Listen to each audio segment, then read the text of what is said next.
I used to think the hivers were indigenous to this world. The evidence I had for this is, have you ever tried to eat a skimmer? Nasty stuff. But they eat it. Hell, they will just about eat anything. So it makes sense. If they're biologically best suited for Kenshi, then they must be the natives. Maybe long ago the humans and the Shek and the skeletons were alien races coming to settle an already inhabited world. But I've learned some things since then, and I've changed my mind because of it. Talking to a skeleton can be a really enlightening experience. Their memory is the longest of anyone's, and they remember a time when the Shek weren't so different from humans. When the skeletons had power, they called the Shek enforcers. They were a warrior class, set apart to control humanity. They weren't as tough and bony as they are now, but they were selected from the strongest and fittest humans. From there, it was a matter of evolution. Centuries of selective breeding turned them into the purple bony men they are now. And, if you ask me, I bet there is some weird experiments done by the skeletons to help speed along the process. But for all their know-how, the skeletons didn't get it right the first time around.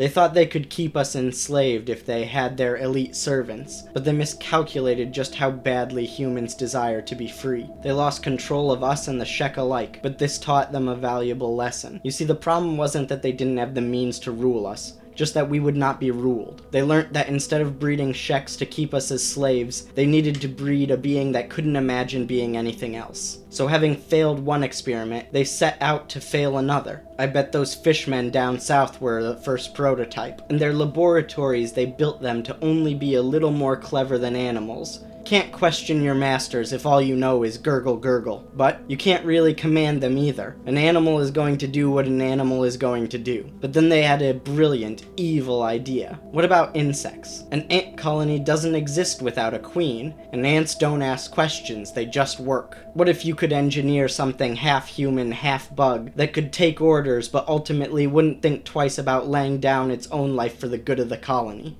So they built the hivers. The queens are part biology and part machine, and they only exist to produce more drones. The drones are either workers or fighters, and then there are the princes, which probably exist to start new hives, should the skeletons see fit. Those drones are ideal slaves. They work hard, they don't ask questions, they don't eat much, and they aren't picky about what they do eat. They even self-select defective drones and cast them out, so no one with a little bit too much free thought within them will affect the rest of the hive. And the biological caste system works in the skeleton's favors as well. In order to keep control of the hive, they only need to control the queen, as the pheromones, she admits, is what controls the hive mind of the drones. But let's say, in the unlikely circumstance, some biological defect meant that some drones started to ask some unpleasant questions. Well, then you just have to divide and conquer. Pit the fighters and the princes against the workers, just like they tried to do with the Shek and us. With all those fail-safes, how did it go so wrong now? Obviously, Catlin doesn't control the hives, so what happened? Well, if you ask me, the first experiment had to be the southern hive. Those bugmen proved to be a little too aggressive for the skeletons, so they dumped them down south like they did the fishmen. They tried creating new, more docile hivers, but by this point it was too late. The Ochre Knights were free, and the Sheks were fighting amongst themselves, and the United Cities were casting out their robot masters. As the Second Empire crumbled around Catlin, he had no choice but to let go of the eastern and western hives when he ran and hid in the ashlands. Lucky he did. He probably never got to figure out what happens to a hive once it loses its queen. Never saw how hard they become to control then. Yeah, I've been in the Foglands for quite some time now. See, some hivers can get along just fine without the queen's pheromones guiding their every decision. But what about the ones who can't? What do? They go batshit insane, that's what they do. Some people think there's monsters living down there in the fog, and they aren't half wrong. There is thousands of them. The remnants of a hive without a queen, holding on to the only things they know.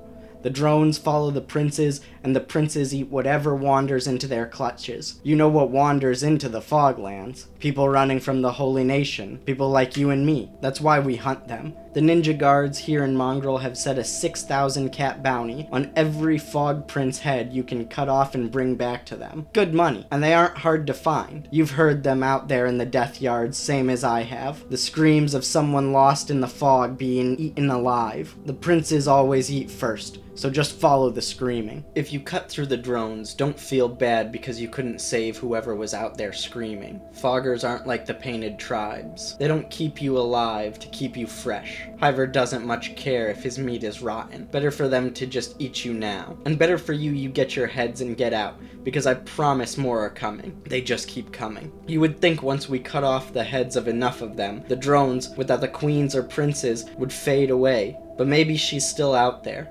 producing more drones, but too badly damaged to produce the pheromones to control them. Maybe it's pointless. Maybe we'll never be rid of them. Though, it's best we aren't.